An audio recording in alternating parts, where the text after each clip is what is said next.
Was there no sacrifice for deliberate sin? Well, Leviticus. If I pushed your donkey into a pit, could I go and offer a sin offering? What? You did that on purpose?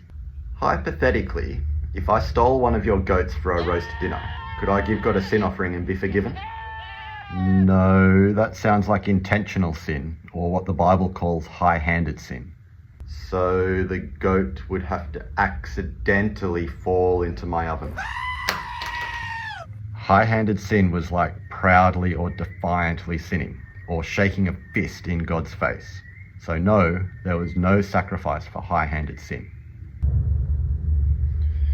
So if I accidentally reversed my truck into your donkey, but I didn't know.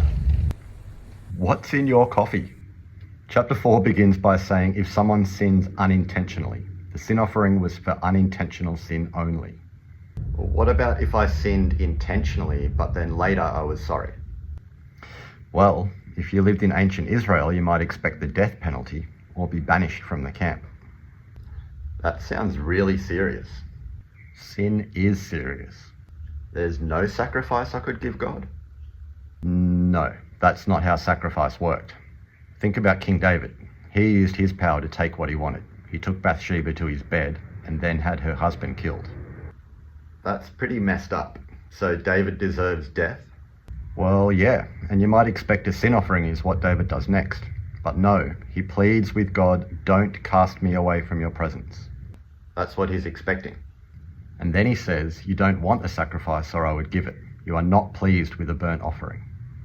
Wow, so David couldn't just make a sacrifice and make it all go away? All he could do was throw himself on God's mercy and appeal to God's character as gracious and compassionate. It's relational, not transactional. Exactly. David prayed, "Hide your face from my sins and blot out all my iniquities." And guess what? God did? God did. David still experienced consequences for his sin, but ultimately he repented and God forgave him. Ah!